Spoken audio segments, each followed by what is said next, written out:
I'm so happy to be here seeing people resist the fossil fuel agenda of the Federal Energy Regulatory Commission. My name is Patrick Robbins. I'm a fourth-generation New Yorker born and raised in Brooklyn. And just up the Hudson River, from where I live, they want to run gas through Spectra Energy's AIM pipeline, which is a high-pressure 42-inch gas pipeline that is being built within 105 feet of the aging, crumbling Indian Point nuclear power plant. And when FERC and when the Nuclear Regulatory Commission took a look at the safety assessment that was done, which was basically, I mean, you should look at it on the docket. It's pretty incredible. It's almost literally a drawing on the back of a napkin. They said, fine, you know, putting all of us at risk. And I've been very privileged to witness incredible resistance from my neighbors up the Hudson. People who are concerned about explosions, people who are concerned about toxic emissions, people who have children at the Buchanan Elementary School, which is 400 feet away from where this pipeline is being built. Yeah. And then a growing number of people who understand that this moment demands nothing less than a full transition away from fossil fuels. And, you know, it's been incredible to see there's been people rising up, taking direct action, stopping the pipeline directly, and none of that has stopped. We need all the help we can get, and if you're interested in getting involved with the Resist Spectra movement, please come and find me. And our fight led us here, as it's led so many other fights. You know, all pipelines really do lead to FERC.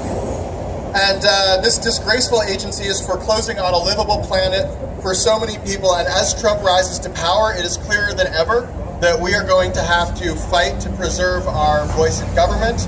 And when our voices are not being heard, as with FERC, we are going to need to dismantle these institutions and build something else. Yeah. Everybody has the right to determine what kind of energy system they have where they live, and I know that together we will build that system together. So thank you all so much.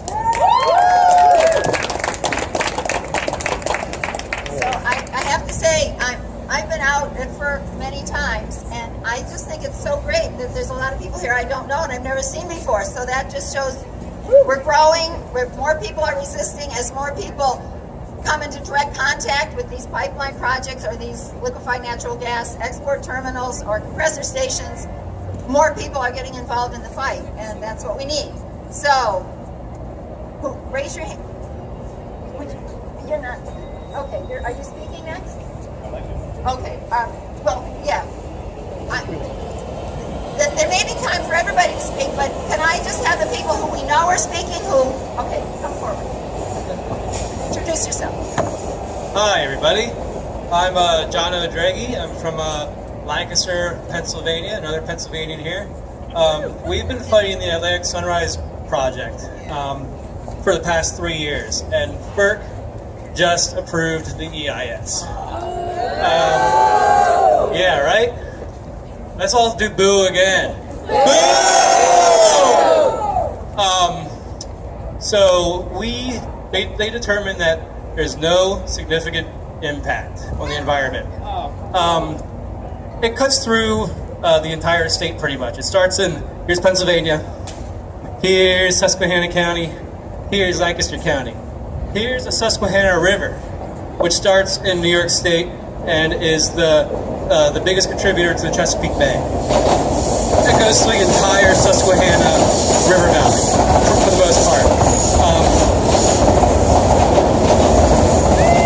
The Susquehanna River is prehistoric. It's been around before the Appalachian Mountains. That's how old that river is. The river is sick. Pennsylvania has a long history of coal extraction and more recently gas extraction. And before the coal even, other minerals. This all dates back to the time of colonization. So Pennsylvania has a long history of this. This pipeline is an R42-inch pipeline, and we'll be going through a number of things, one of which is mine fires from the coal mine industry that have been on fire for a long time.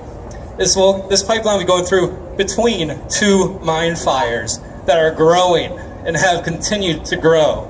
Well, what's going to happen when those mine fires come together and get closer and closer to this pipeline? And this has been studied, independent study, and they have determined there's no significant impact. Idiots. So we just had a little gathering at some landowners' property who have decided, no, we are not letting this go through our property, and we will let anyone do whatever they want to stop this thing. There is a growing resistance of landowners along the entire route that are determined to open up their property for not the pipeline, but for people to come together and stop the pipeline. There's a growing number of these properties, and one of which we gathered at this past Sunday, and we took the EIS and we did with it what we thought of it. We burned it. We had a big old EIS book burning. I don't have mine here, or I'd burn it here, because I got mine in the mail after the book burning. Anyway, yeah, if anyone's interested in being a part of an encampment, come to Pennsylvania real soon, because they're trying to, Williams Partners, who is building this pipeline, is asking the agency if they can start clearing trees as soon as possible. So Pennsylvania's about to get heated. Who did the EIS? Who can we blame? We can blame FERC for the EIS. So, Shame on FERC! boo, indeed. So that's my story. Shame on FERC. Let's do this. Shame on FERC. Shame on FERC. Shame on FERC. Shame on FERC. Shame on FERC! Shame on FERC! Shame on FERC! Shame on FERC! Shame on FERC! So, as you probably noticed already, Pennsylvania is kind of ground zero for a lot of this stuff that's going on. We've got some more Pennsylvania people here. I want to make sure that they get a chance to share their little piece of the story, and then we're going to move on to other states. So, Elise. Hello, everybody. My name is Elise Gerhardt. I'm from rural central Pennsylvania, Huntingdon County. And my family lives along the route of the proposed Sunoco Logistics Mariner East 2 pipeline. And it is an interstate pipeline. It starts in Ohio, ends in Delaware, but it is not FERC regulated. I don't know why. So not only does FERC approve all these horrendous projects, but they also do not take responsibility for all of the interstate pipelines that are planned for this country. I never really thought that that's how I would introduce myself, you know, that would be a big part of my identity. Hi, my name's Elise and I fight pipelines, you know, and it's been a really strange thing for a lot of people who have these other identities as farmers and school teachers and grandparents who are now, you know, labeled as these radical people who fight pipelines. But we've been given no choice. This fight was brought to our doorsteps, to our homesteads, to our farms, and the planet has been pushed to the limit, and the people have been pushed to the limit, and we've really got no choice but to fight back. And so, sorry, I'm a little nervous. You can do it. So we're the workers who built Pennsylvania, and the people who rely on the forests and the water systems that are threatened by projects like this. And we're pretty much a bunch of people who just want to live in peace. But these companies are waging war on our way of life. They come with bulldozers and backhoes and chainsaws and cops, and they try to take that all away from us. So we've grown tired of that. We're tired in Pennsylvania of fracking, of pipelines. So we're tired of permit applications and environmental impact studies that say in thousands of pages that there will be no significant impact. We're tired of our lives being treated as insignificant.